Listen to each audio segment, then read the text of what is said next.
خطوط کا تانتا بنا ہوا تھا، کوفے سے لوگ خط لکھ رہے تھے، آئیے آئیے آئیے، ہم آپ کے ہاتھ پر بیعت کریں گے، ہم آپ کے ہاتھ پر بیعت کریں گے، ہم آپ کے ہاتھ پر بیعت کریں گے۔ یہی وہ کوفہ جو حضرت علی کا دارالخلافہ رہا تھا اور جو پھر سبائیت کا گڑھ بن گیا تھا۔ چنانچہ حضرت حسین نے حضرت مسلم بن عقیل کو بھیجا وہاں پر کہ میرے نمائندے کی حیثیت سے جا کر وہاں پر بیعت لو۔ 10-12 ہزار افراد نے بیعت کر لی، لیکن اس کے بعد یزید کی طرف سے گورنر بنا کے بھیجا گیا ابن زیاد کو۔ ابن زیاد نے آ کر جو تشدد کیا اور سختی کی تو سب کے سب بیعت توڑ کر اور سب منحرف ہو گئے۔ مخلصین تو وہ تھے نہیں، الکوفی لایوفی، کوفی جو ہے وہ تو کوئی وعدہ وفا کرنے والا ہوتا ہی نہیں، بیعت توڑ دی۔ فمن نقص فانما ينقص على نفسه، بیعت کے بعد بیعت توڑ دینا بہت بڑا گناہ ہے، توڑ دی۔ ادھر اطلاع مل گئی حضرت حسین کو، چل چکے تھے، وہ راستے میں تھے کہ وہاں تو مسلم بن عقیل شہید ہو گئے اور سب لوگوں نے بیعت توڑ دی۔ اب واپس جانا چاہتے تھے لیکن مسلم بن عقیل کے بیٹے جو ہے اڑ گئے۔ یہ عرب کی اپنی ایک جو ہے پرانی ان کی حمیت اور ان کا قبائلی نظام کہ اب ہم اپنے والد کے خون کا قصاص لیے بغیر نہیں جائیں گے۔ حضرت حسین رضی اللہ تعالیٰ عنہ کی مروت اور شرافت، یہ میرا ساتھ دینے کے لیے آئے تھے، اب میں ان کا ساتھ نہ دوں تو یہ تو شرافت اور مروت کے خلاف ہے۔ کہا اچھا چلو چلتے۔ وہاں جا کر بھی عین اپنے میدان کے اندر بھی حضرت حسین رضی اللہ تعالیٰ عنہ نے 3 چیزیں پیش کی ان کوفیوں کے لشکر کے خلاف۔ سب سے بڑا لشکر کے اندر سب سے بڑے تو کوفی تھے جنہوں نے بیعتیں کی ہوئی تھی حضرت حسین کے ساتھ۔ دیکھو مجھے جانے دو واپس حجاز کی طرف، یا مجھے سرحدوں پر بھیج دو تاکہ میں کافروں کے ساتھ جنگ کرتے ہوئے اپنی جان دے دوں، یا مجھے یزید کے پاس جانے دو، میں اپنا معاملہ اس سے طے کر لوں۔ لیکن کوفیوں کو یہ گوارا نہیں تھا۔ اگر یہ یزید کے پاس پہنچ گئے تو ہمارا کچا چٹھا بیان کر دیں گے کہ مجھے تو ان لوگوں نے برگلا کر بلایا تھا۔ اس لیے کہ دیکھیے حضرت امیر معاویہ کے 20 سالوں کے دوران میں بتا چکا ہوں، ان کی حکومت اتنی مستحکم تھی کہ اس کے خلاف کوئی فتنہ اٹھانا ممکن نہیں تھا۔ اب کیونکہ چینج اوور ہوا تھا، اور چینج اوور میں آپ کو معلوم ہوتا ہے کہ ایک جس کو کہتے ہیں every thing is in the melting پاٹ، ابھی تو یہ درمیان کے اندر معاملہ ہے، تو انہیں موقع ملا، سر اٹھایا حضرت حسین رضی اللہ تعالیٰ عنہ کو، جو خطوط لکھے جس کے کہ تھیلے کے تھیلے اور بوریوں کی بوریاں بھری ہوئی حضرت حسین کے ساتھ تھی، وہ کہا کہ آئیے ہم آپ سے بیعت کریں گے۔ انہوں نے نہیں مانا، اور اصل میں حضرت حسین کے قاتل وہ کوفی ہیں، وہ بزدل، وہ منافق، جنہوں نے بیعت کر کے بیعت توڑی۔ اور اب وہ آ گئے کہ اگر یہ حسین رضی اللہ تعالیٰ عنہ بچ کر کہیں یزید کے پاس پہنچ گئے تو پھر ہمارا کچا چٹھا جو ہے وہ سامنے آ جائے گا اور ہماری پھر شامت آ جائے گی، لہذا انہوں نے قتل کیا حضرت حسین کو رضی اللہ تعالیٰ۔ ایک بات جو علامہ ڈاکٹر قلب صادق نے فرمائی، اور مجھے میرے علم میں یہ بات پہلے نہیں تھی، وہ یہ کہ حضرت حسین کے قتل کا فتویٰ ایک بہت بڑے مفتی نے دیا تھا۔ یہ بات بھی ذرا سمجھ لیجیے، حضرت حسین رضی اللہ تعالیٰ عنہ کے قتل کا فتویٰ ایک بہت بڑے مفتی نے دیا تھا۔ کیوں دیا تھا؟ اس لیے کہ حضور کی احادیث موجود ہیں کہ جب ایک شخص کی ایک خلیفہ کی بیعت ہو جائے تو دوسرا اگر کھڑا ہو تو اسے قتل کر دو، کھلی حدیث۔ اسی لیے ایک بہت بڑے مفسر بھی ہیں، فقیہ بھی ہیں، قاضی ابن العربی رحمۃ اللہ علیہ، ایک ابن عربی ہیں الف لام کے بغیر، ابن عربی، وہ بہت بڑے صوفی ہیں، فلسفی ہیں، اندلس کے ہیں۔ یہ قاضی ابن العربی ہیں جنہوں نے قرآن کی ایک تفسیر لکھی ہے اس اعتبار سے کہ صرف ان آیات کی تفسیر جن سے کہ فقہی احکام جو ہیں ان کا استنباط ہوتا ہے۔ یہ 2 تفسیریں اس طور سے لکھی گئی ہیں قرآن مجید کی، احکام القرآن ان کا نام ہے دونوں کا، جن میں سے ایک جو ہے قاضی ابن العربی کی ہے۔ ان کا ایک جملہ نقل ہوتا ہے، قتل الحسین بسیف جدہ، حسین قتل ہو گئے اپنے ہی نانا کی تلوار سے۔ وہ تلوار کیا تھی؟ جب کسی کی بیعت ہو چکی ہو پھر کوئی کھڑا ہو مدعی خلافت، میرے نزدیک حضرت حسین مدعی خلافت نہیں تھے، یہ بات اس وقت سامنے لوگوں کے نہیں آئی، بلکہ حکومت نے یہ باور کرا دیا کہ یہ تو باغی ہے، یہ مدعی ہے خلافت کے. انہوں نے تو دعویٰ نہیں کیا خلافت کا، وہ تو صرف اس عمل کو روکنے کے لیے میدان میں آئے تھے. اور اس بات کو اچھی طرح سمجھ لیجئے کہ اس وقت تک یہ جو تصور آج ہمارے پاس ہے کہ ریاست علیحدہ ہے، حکومت علیحدہ ہے. State of Pakistan, we are loyal to the state of Pakistan. ہم ریاست پاکستان کے وفادار ہیں، گورنمنٹ آف پاکستان کے وفادار نہیں ہیں. We are not loyal to the government. Government تو کبھی بے نظیر کی تھی، ہم اس کے خلاف تحریک چلا رہے تھے، یا کبھی کسی اور کی تھی اس کے خلاف تحریک چل رہی ہے، یا کبھی ضیاء الحق کی تھی اس کے خلاف تحریک چل رہی ہے. گورنمنٹ کو بدلنا تو عوام کا حق ہے آج، اس وقت نہیں تھا. اس وقت ریاست اور حکومت کا کوئی فرق نہیں تھا. لہذا جو حکومت سے اختلاف کرے گویا کہ باغی ہے. یہ ہے اصل میں وہ پیچیدہ مسئلہ کہ کیوں کسی مفتی نے فتویٰ دے دیا. اس لیے کہ اس وقت تک ریاست اور حکومت کا فرق واضح نہیں تھا دنیا پر. یہ تو ابھی کوئی 100-150 سال کی بات ہے کہ آج ہمارا جو پولیٹیکل سائنس کا ایولیوشن ہوا ہے وہ اسٹیج تک پہنچ گیا ہے کہ اسٹیٹ علیحدہ ہے، حکومت علیحدہ ہے. حکومت تو اسٹیٹ کے 3 آرگنز میں سے ایک آرگن ہے. ایڈمنسٹریشن حکومت کی ہے، جوڈیشری ہے اور لیجسلیچر ہے. 3 آرگنز ہیں بڑے بڑے، ان میں سے ایک ہے. تو حکومت کو بدلنا تو عوام کا حق ہے، چاہے وہ ووٹ کے ذریعے بدلے، چاہے ایجیٹیشن. اگر پرامن ایجیٹیشن ہے اس سے حکومت کو بدلنے کا حق حاصل ہے دستوری طور پر ہر اعتبار سے. اس وقت یہ نہیں تھا. لہذا صورتحال یہ بن گئی کہ حکومت وقت نے باور کرا دیا مسلمانوں کو. ورنہ سوچئے نواسہ رسول کو قتل کرنا کوئی آسان کام تھا؟ آخر سب کلمہ گو تھے کہ نہیں تھے؟ کلمہ گو تو تھے نا، اور حضور سے عقیدت اور محبت میں کمی. لیکن یہ کہ فتویٰ اگر ایک بہت بڑے مفتی کا، جو کہ حضرت علامہ ڈاکٹر قلب صادق صاحب نے فرمایا، مجھے اس مفتی کا نام بھی معلوم نہیں، کہ ایک مفتی ہی کا فتویٰ تھا وہ، جس کے بنا پر اب ان لوگوں نے حضرت حسین کو قتل کیا. اور یہی وجہ ہے کہ انہوں نے پھر خیموں کو بھی آگ لگا دی. وائی حالانکہ دیکھیے اگر دشمنی کا انتقام ہوتا تو حضرت علی بن حسین جو بیمار تھے، جو بعد میں زین العابدین رحمت اللہ علیہ کے نام سے پھر یہ اہل تشیع کے چوتھے امام معصوم ہیں، حضرت علی، حضرت حسن، حضرت حسین، اور پھر حضرت علی بن حسین زین العابدین رحمت اللہ علیہ، کیا ان کو بھی قتل کر دیتے؟ حضرت حسین کی نسل ختم ہو جاتی، لیکن نہیں کیا. آگ کیوں لگائی؟ آگ اس لیے لگائی کہ وہ جو ڈاکومنٹری پروف ہے ہماری غداری کا یزید کے خلاف حضرت حسین کو جو ہم نے دعوت دی، وہ جو ڈاکومنٹری پروف خطوط کی شکل میں موجود ہے وہ ختم ہو جائے، ڈسٹرائے ہو جائے. اس کے لیے انہوں نے خیموں میں آگ لگائی. بہرحال یہ ہے تاریخی پس منظر، یہ اسی سبائی فتنے کا تسلسل ہے جس نے سب سے پہلے حضرت عثمان کی جان لی رضی اللہ تعالیٰ عنہ.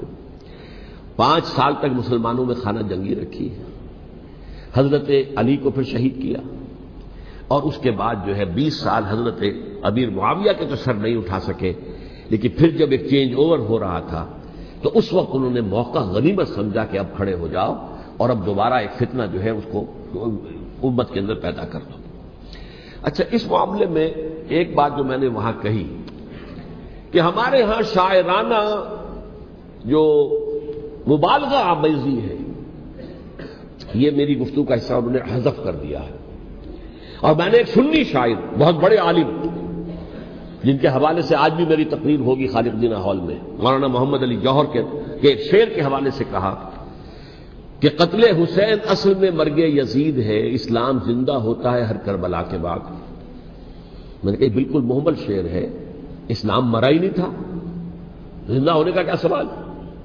اور اگر کسی درجے میں مزمحل یا زخمی ہوا تھا تو وہ تو رہا، کربلا کے بعد بھی رہا، یزید کی حکومت بھی رہی، بنو امیہ کی حکومت بھی چلی، کوئی تبدیلی تو نہیں آئی. یہ کیا کہہ رہے ہیں؟ اسلام زندہ ہوتا ہے کربلا کے بعد.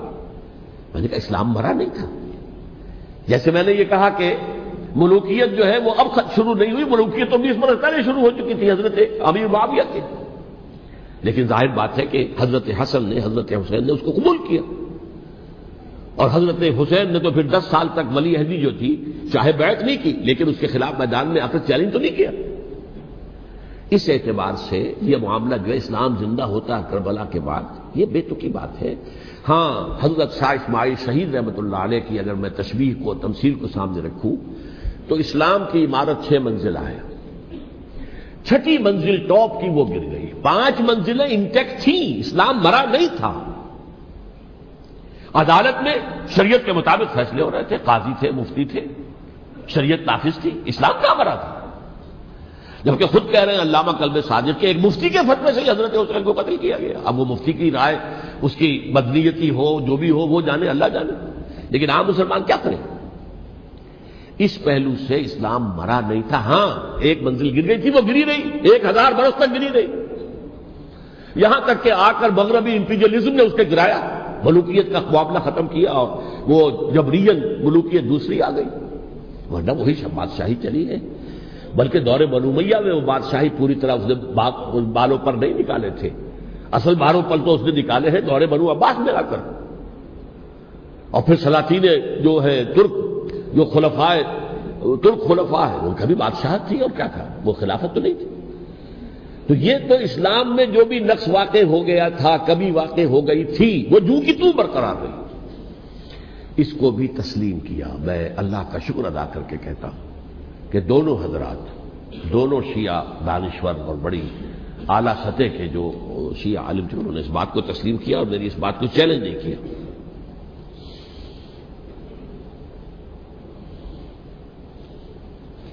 اصل میں تیسری بات میں نے یہ کہی کہ دیکھیے حضرت حسین رضی اللہ تعالی عنہ کی اس شہادت کے بعد، اس کے بعد واقعہ حرہ بھی ہوا، جو واقعہ کربلا سے بھی بعض اعتبارات سے زیادہ بھیانک اور زیادہ گھناؤنا واقعہ بنو امیہ کی تاریخ ہے، جس کو لوگ جانتے ہی نہیں۔ مدینہ کے کچھ لوگوں نے بغاوت کی اور انہوں نے اس کے خلاف فوج بھیجی، اور فوج کو جو مدینہ فتح کر لیا، 3 دن کے لیے حلال کر دیا، جو چاہو کرو، یہاں جسے چاہو مارو، جسے چاہو لوٹو، جس کا گھر چاہو برباد کرو، جس عورت کو چاہو ریپ کرو۔ اور یہ مدینہ النبی کے اندر ہوا، تو کاٹ کھانے والی ملوکیت کے اندر بہت سے واقعات ہوئے۔ عبداللہ ابن زبیر کھڑے ہوئے، انہوں نے حکومت قائم کی تھی، لیکن یہ کہ وہ تو 6 سال کے لیے کامیاب بھی رہے، ایک حکومت قائم کی، بنو امیہ کے ہاتھ پر بیٹھ نہیں کی، بالآخر ان کی حکومت بھی ختم ہو گئی۔ پھر حضرت زید کھڑے ہوئے، انہوں نے بغاوت کی، وہ بھی ناکام رہ گئے۔ پھر بنو عباس میں کھڑے ہوئے حضرت نفس زکیہ، حضرت حسن رضی اللہ تعالیٰ عنہ کے اولاد میں سے، وہ بھی ناکام ہو گئے، شہید ہو گئے۔ پھر یہ سمجھ لیا گیا کہ اب یہ جہاں تک چھٹی منزل ہے وہ تو دوبارہ تعمیر نہیں ہو سکتی، یہ تو جس کی لاٹھی اس کی بھینس، جس کے پاس طاقت ہوگی اس کی حکومت ہوگی، جس کا قبیلہ زیادہ قوی ہوگا، جس قبیلے میں زیادہ عصبیت ہوگی، مضبوط ہوگا، متحد ہوگا، طاقتور ہوگا، اسی کی حکومت ہوگی۔ البتہ اس کے نیچے لوگوں کے اخلاق کی اصلاح کرو۔ صوفیاء کرام نے وہ کام اپنے ذمہ لیا، اور بالکل وہی کام ہے کہ جو ائمہ اہل بیت کرتے رہے۔ حضرت حسن کی اولاد میں پھر حضرت علی بن حسین رضی اللہ تعالی، حضرت حسین کی اولاد میں پھر امام محمد باقر، امام محمد جعفر صادق، اور اس کے بعد بھی 5 اور، کسی نے بغاوت نہیں کی۔ جیسے علماء کرام کام کر رہے تھے اور جیسے صوفیاء کرام کام کر رہے تھے، ایسے ہی وہ مسلمانوں کی علمی تربیت، روحانی تربیت و تزکیہ کر رہے تھے، کسی نے حکومت کو چیلنج نہیں کیا۔ نوٹ کر لیجیے اس بات کو۔ حضرت علی نے بھی چیلنج نہیں کیا تھا، حضرت حسن نے چیلنج نہیں کیا، خود صلح کر لی۔ تو ائمہ اہل بیت جو 12 یہ گنتے ہیں، جن میں سے آخری جو ہیں حضرت مہدی کو تو ابھی ظاہر ہونا ہے، ان کے عقیدے کے مطابق وہ روپوش ہیں، وہ ظاہر ہوں گے، لیکن 11 حضرات کے بارے میں یہ کہ حضرت حسین کے سوا کسی نے بھی چیلنج نہیں کیا مفتی کے نظام، اور حضرت حسین نے بھی اس مغالطے پر کیا کہ کوفی ساتھ دیں گے، اور یہ موقع ہے کہ یہ جو چھٹی منزل اسلام کی گر گئی ہے اسے دوبارہ تعمیر کر دیا جائے۔ انہوں نے خلافت کا دعویٰ نہیں کیا تھا، یہ انہیں عوام کو مغالطے میں مبتلا کیا گیا کہ یہ خلافت کا مدعی ہو کر سامنے آیا۔ جیسا کہ میں نے آپ سے کہا تھا، امیر معاویہ نے حضرت علی کے عہد خلافت میں کبھی خلافت کا دعویٰ نہیں کیا، مدعی خلافت نہیں تھے وہ تو یہ کہتے تھے کہ قاتلان حسین جو ہے، قاتلان عثمان کو سزا دو، قصاص دو، بس۔ اسی طرح حضرت حسین نے بھی، اب دیکھیے اس ضمن میں اس میں کوئی شک نہیں ہے، حضرت حسین رضی اللہ تعالی عنہ کی جو شہادت ہوئی ہے، ان کے ساتھیوں کی، اعزاء و اقارب کی، تاریخ انسانی میں یہ عزم، ہمت، شجاعت، مثابرت، صبر، استقلال، استقامت، اس کی بہت روشن مثال ہے، بہت روشن مثال ہے، بہت روشن مثال ہے۔ لیکن اس سے تاریخ کی رفتار پر کوئی اثر نہیں پڑا۔ وہ جو ملوکیت آ گئی تھی وہ اور گہری سے گہری ہوتی چلی گئی۔ واقعہ کربلا کے بعد تو واقعہ ہررا ہوا، میں نے گنوا دیا آپ کو۔ اس سے زیادہ تو میرے خیال میں کہ اور ہمارے لیے لائق شرم جو ہے کوئی واقعہ ہے ہی نہیں اس پہلو سے۔ لیکن حضرت حسین کا ایک، اب ان کو یہ کہ میں مطلب یہ کہ اگر میں ان کے ہاتھ پر بیعت کر لیتا ہوں جو کہ اس وقت سامنے موجود تھے کہ یزید کی بیعت تمہارے ہاتھ پر کرتا ہوں، تو گویا کہ اپنے آپ کو سرنڈر کر دیتے۔ وہی خطرہ جو امیر معاویہ کو تھا کہ مجھے وہ تو پہنچنے بھی نہیں دیں گے علی تک رضی اللہ تعالیٰ عنہ، اور مجھے پہلے ہی شہید کر دیں گے۔ یہی خطرہ حسین کو تھا رضی اللہ تعالیٰ عنہ کہ مجھے یزید تک پہنچنے نہیں دیں گے، پہلے قتل کر دیں گے۔ اور ویسے بھی یہ ایک شرافت، مروت اور حمیت اور غیرت اور عزت نفس کا تقاضا بھی تھا کہ بھائی معاملہ ہے یزید کا، میرا مجھے وہاں جانے دو، اللہ اللہ خیر سے نہ، یو کین اسکورٹ می، میرے دائیں بائیں چلو تاکہ میں کہیں اور بھاگ نہ جاؤں تمہارے خیال میں، مجھے وہاں پہنچا دو، میں وہاں پہ جا کر سے معاملہ کر لوں۔ لیکن انہوں نے قتل کیا، اصل قاتلان کوفی، وہی سبائی۔ البتہ یہ ہے کہ اس واقعے کی جو یادگار ہے اس میں کوئی شک نہیں ہے کہ اس نے مسلمانوں میں سے ایک گروہ کے دل میں قربانی اور شہادت کا جذبہ بہت پیدا کیا، اس میں کوئی شک نہیں۔ اور جس طریقے سے کہ عاشورہ محرم میں یاد منائی جاتی ہے، جس طریقے سے اس نے اہل تشیع کے اندر قربانی کا جذبہ بے انتہا پیدا کر دیا، اگرچہ وہ جذبہ بروئے کار نہیں آتا، اس لیے کہ ان کے ہاں یہ عقیدہ ہے، یہ طے ہے کہ جب تک حضرت مہدی ظاہر نہیں ہوں گے ہم کسی کے خلاف بغاوت نہیں کریں گے۔ یہ پوری تاریخ میں ان کا معاملہ رہا، تمام جو ہے ائمہ اہل بیت کا معاملہ رہا۔ جب تک مہدی نہیں آتے، keep sitting and keep waiting, wait and see, that's all. یہ تو خمینی صاحب نے کیا ہے، آیت اللہ خمینی صاحب نے، کہ انہوں نے یہ ایران کے شیعوں کو باور کرایا کہ بھائی جب آئیں گے حضرت مہدی آ جائیں گے، لیکن ہم اب ہاتھ پر ہاتھ رکھ کر بیٹھے رہیں، باطل کو چیلنج بھی نہ کریں، ہمیں کچھ تو کرنا چاہیے، وہ ہاتھ پاؤں ہلانے چاہیے، اور کچھ نہیں تو مہدی کا راستہ جو ہے صاف کرنا چاہیے، تمہید کرنی چاہیے، ان کے راستہ ہموار کیا جائے۔ تو یہ ان کی بڑی عظمت ہے آیت اللہ خمینی صاحب کی کہ اہل تشیع ایران کے جو ہے ان سے انہوں نے یہ بات منوا لی کہ ہم بالکل انرٹ نہیں بیٹھے رہیں گے، بلکہ اب انہیں نائب امام قرار دے کر اور ولایت فقیہ کے فلسفے کے حوالے سے، یہ دو چیزیں ان کی جو ہیں بنیادی فلسفے کی ہیں، وہ اس وقت میرا موضوع نہیں ہے، انہوں نے عوام کو ایسا کھڑا کیا ہے کہ 20,000 سے لے کر 30,000 کے درمیان انسانوں نے جانیں دے دی، عورتوں کے جلوس نکلے، شیرخوار بچہ گود میں ہے عورت کے، اور گولی کھا رہی ہے، مر رہی ہے، گر رہی ہے۔ آپ سوچئے زندگی کتنی عزیز ہوتی ہے، اور شیرخوار بچے کے لیے ماں کی جو زندگی ہے اس ماں کو اپنی زندگی کتنی عزیز تر ہوگی کہ اپنے لیے نہیں تو اس بچے کے لیے مجھے جینا ہے، لیکن نہیں، گولیاں کھائیں اور گری۔ یہ جذبہ انہی میں ہے۔ واقعہ یہ ہے کہ اہل سنت کے اندر یہ جذبہ نہ ہونے کے برابر ہے، یہ میں واشگاف الفاظ میں کہہ رہا ہوں۔ پورے عالم اسلام میں صرف شیعہ ایران ایسا نکلا ہے کہ جس نے بادشاہت کا خاتمہ کیا، باقی سعودی عرب میں بادشاہت بیٹھی ہوئی ہے، ڈٹ کر بیٹھی ہوئی، اربوں ڈالر کا ایک ایک محل بنتا ہے ان بادشاہوں کا، اور سنی سن ہے، سن، کوئی حرکت نہیں۔ وہ تو اب جو حرکت ہو رہی ہے وہ اینٹی امریکن حرکت ہے جو ہو رہی ہے، وہ در حقیقت وہ مسئلہ بالکل دوسرا ہے جو اس وقت ہو رہا ہے، لیکن یہ کہ عالم اسلام میں کوئی تحریک ایسے نہیں اٹھی۔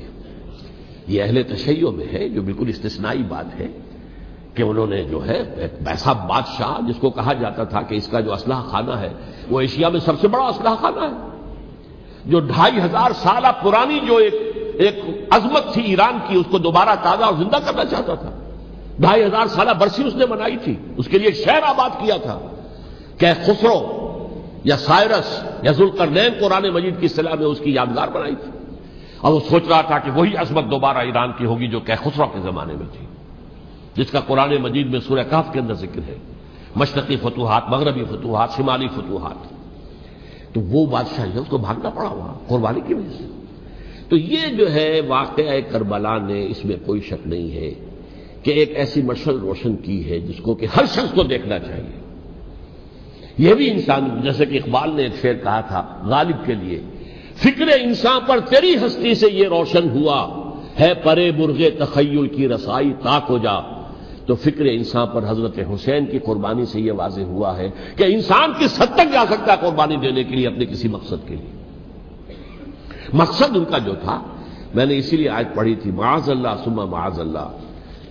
میں ایک آخری بات جو کہہ رہا ہوں وہ نوٹ کر لیجئے، ایک خاص انتہائی نقطۂ نظر کے عام کیے جانے کی وجہ سے سنیوں میں بھی ایک انتہائی رد عمل پیدا ہوا ہے۔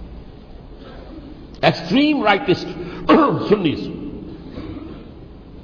اگر ایک طرف سے حملہ کیا گیا ہے حضرت عثمان کی نیت پر، ان کو خیانت کا الزام لگایا گیا، ان پر اقربا پروری کا الزام لگایا گیا، حضرت ابو موسیٰ شریف پر خیانت اور غداری کا الزام لگایا گیا، یہ ساری چیزیں اگر صحابہ کرام کے اوپر ہوئی ہیں، امیر معاویہ پر، امیر اور عمرو بن العاص پر، تو جواب میں کچھ لوگ کھڑے ہو گئے۔ حضرت علی وہ اقتدار کے طالب تھے، معاذ اللہ ثم معاذ اللہ ثم معاذ اللہ۔ یہ اہل سنت کا موقف نہیں ہے۔ حضرت حسین اقتدار کے طالب تھے، ہرگز نہیں، ہرگز نہیں، ہرگز نہیں۔ وہی اصول جو میں نے بتایا تھا سب کے لیے لاگو رہے گا، وہ امیر معاویہ کے لیے ہے تو حضرت علی کے لیے بھی، حضرت حسین کے لیے بھی ہے۔ کہ نیک نیت ہے، آپ ان کی کسی رائے سے اختلاف کر سکتے ہیں لیکن ان کی نیت پر حملہ نہیں کریں گے۔ نیت پر حملہ کریں گے آپ کا ایمان بالرسالت جو ہے وہ مجروح ہو جاتا۔ یہ رسول کے ساتھ بھی ہے، رسول نے ان کا تزکیہ کیا، یتلو علیہم آیاتہ ویزکیہم، اس کا سارا عمل محمد کا کیا ہوا ہے صلی اللہ علیہ وسلم۔ تو صحابی کے معاملے میں یہ ہمارے ہاں ان کو اہل سنت جو ہے، جو معتدل مزاج کے، اور اکثریت ان کی، یہ تو چند لوگ ہیں، ذرا قلم چلا لیتے ہیں تو ان کی بہت سی کچھ چھوٹی چھوٹی کتابیں بھی شائع ہو گئی ہیں بہت، لیکن انہیں اہل سنت نے قرار دیا ناسبی یا خارجی۔ جیسے خوارج نے کہا تھا حضرت علی بھی کافر ہے اور حضرت امیر معاویہ بھی کافر ہیں، حضرت عمرو بن العاص بھی کافر ہے، معاذ اللہ ثم معاذ اللہ۔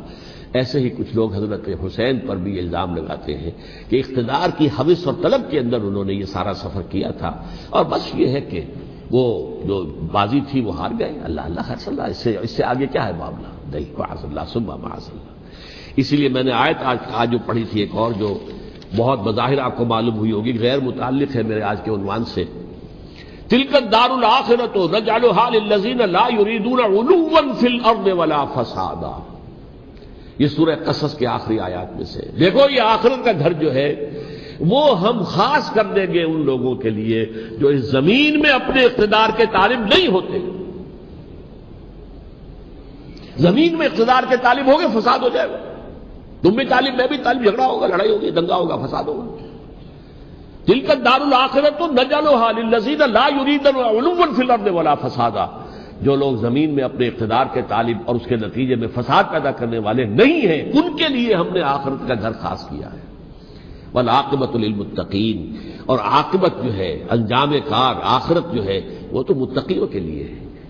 اسی میں آئیں گے سب صحابہ کرام، خواہ وہ حضرت علی ہے رضی اللہ تعالیٰ عنہ، اور خواہ وہ حضرت امیر معاویہ ہیں، حضرت عثمان ہیں رضی اللہ تعالیٰ عنہما، خواہ حضرت حسن ہے، حضرت حسین ہے رضی اللہ تعالیٰ عنہما، خواہ عبداللہ ابن زبیر ہے، خواہ عبداللہ ابن عباس ہے، خواہ عبداللہ ابن عمر ہے رضی اللہ تعالیٰ عنہم اجمعین۔ اس اصول کو سامنے رکھ کر اختلاف آپ کر سکتے ہیں کسی سے بھی، لیکن کسی کی نیت پر حملہ کریں گے تو اصل میں آپ کا ایمان بالرسالت مجروح ہو جائے گا۔ علی کو نبی اکرم صلی اللہ علیہ وسلم نے اپنا نائب بنا کر چھوڑا تھا جب غزوہ تبوک میں جا رہے تھے مدینے میں۔ حضرت علی نے کہا بھی کہ مجھے آپ عورتوں کے ساتھ بٹھا کے جا رہے ہیں۔ فرمایا تمہارا مقام میرے ساتھ وہی ہے جو موسیٰ کے ساتھ ہارون کا تھا۔ ہارون کو چھوڑ کر گئے تھے نا یہودیوں کے پاس جب گئے تھے تورات لینے کے لیے، تو تمہارا وہی مقام ہے میرے ساتھ۔ تو یہ حضرت علی ہے رضی اللہ، ان کے بارے میں میرا، ان کی کیا عظمت میری نگاہ میں۔ تو یہ تین کتابیں ہیں، مجھے نہیں معلوم تیسرا یہاں ہے یا نہیں ہے، بہرحال آپ لوگوں کو ریکمینڈ کر رہا ہوں کہ ان کا مطالعہ کریں۔ اب یہ کہ آخری بات یہ ہے کہ اصل ہمارے کرنے کا کام کیا ہے۔ دیکھیے کیوں نہیں کیا کسی نے بھی خروج کا معاملہ، وہ میں واضح کر چکا ہوں، بغاوت نہیں کی۔ کیوں؟ ایک تو ریاست اور حکومت میں فرق نہیں تھا، ذرا کھڑا ہو اور وہ باغی قرار پائیں گے، واجب القتل ہو جائیں گے، فتوے کی زد میں آ جائیں گے۔ یہ معاملہ تھا۔ اور دوسرے یہ کہ عمارت پوری گری نہیں تھی، ایک منزل گری تھی نا۔ آج ہم کہاں کھڑے ہیں؟ پوری عمارت گری ہوئی ہے، نہ شرعی عدالتیں ہیں، نہ شرعی فیصلے ہیں، نہ احکام الہی نافذ ہیں، نہ حدود اور قصاص کے معاملات، کچھ بھی نہیں۔ ہمارا فرض کیا ہے؟ حضرت حسین کی مدح کرتے رہیے، تعریف کرتے رہیے، صحابہ کرام کی مدح کرتے رہیے، مدح صحابہ، اس کے لیے مجلسیں قائم ہو رہی۔ بھائی کر کیا رہے ہو؟ تھے تو آبا وہ تمہارے ہی، مگر تم کیا ہو؟ ہاتھ پر ہاتھ دھرے منتظر فردا ہو۔ تلک امۃ قد خلت لہا ما کسبت ولکم ما کسبتم۔ وہ تو ایک امت تھی جو چلی گئی، اللہ کے ہاں پہنچ گئے۔ جو کچھ انہوں نے کمایا وہ ان کے لیے، تمہارے لیے نہیں ہے۔ تمہارے لیے وہ ہوگا جو تم کماؤ گے۔ ہمارے لیے راستہ اب یہی ہے کہ خلافت راشدہ کے مکمل نظام کو اثر نو قائم کرنے کے لیے منہج انقلاب نبوی کو اختیار کریں۔ میری کتاب اس پر، کیسٹس اس پر، آڈیو کیسٹس، ویڈیو کیسٹ، سی ڈیز، نہ معلوم ڈی وی ڈی، سب کچھ موجود ہے۔ سیرت النبی پر تو میں عرض کر چکا ہوں، فلسفہ سیرت النبی سمجھنا ہے تو میری کتاب پڑھیے، ورنہ سیرت النبی آپ پڑھ لیں گے، واقعات معلوم ہو جائیں گے، فلسفہ سیرت سامنے نہیں آئے گا۔ اس کا آپ مطالعہ کریں گے میری کتاب سے۔ اور دوسرے یہ کہ یہ خلافت قائم کرنے کے لیے جو جد و جہد ہم کر رہے ہیں، تحریک خلافت پاکستان جس کا میں داعی ہوں ادنا سا، وہ تنظیم نہیں ہے، میں اس کا امیر نہیں، وہ ایک تحریک ہے۔ جیسے تحریک پاکستان کہلاتی تھی جس کی تنظیم تھی مسلم لیگ، پارٹی کا نام مسلم لیگ تھا، لیکن تحریک پاکستان، اس طرح تحریک خلافت پاکستان وہ ہم نے چلائی ہے تنظیم اسلامی کے تحت۔ یہ خلافت جب پہلی چلی تھی آج سے 84 سال قبل، نومبر 1921 میں خالد دینا ہال میں وہ مقدمہ چلا تھا، جس کے نتیجے میں بڑے بڑے جو لیڈر تھے ہمارے، مولانا محمد علی جوہر اور مولانا حسین المدنی اور مولانا ابوالکلام آزاد، ان سب کو 2 سال کی قید کی سزا سنائی گئی تھی، بغاوت، مقدمہ بغاوت، یہ خالد دینا ہال۔ اسی میں سن 91 یا 92 میں نے 3 دن تقریریں کی تھیں، جن میں آج سے پھر میں 3 تقریریں کرنے والا ہوں، ایک آج شام کو، ایک کل شام کو رات 9 بجے، آج بھی کل بھی، ایک پرسوں اتوار کی صبح کو 10 بجے ہے کیا 11 بجے۔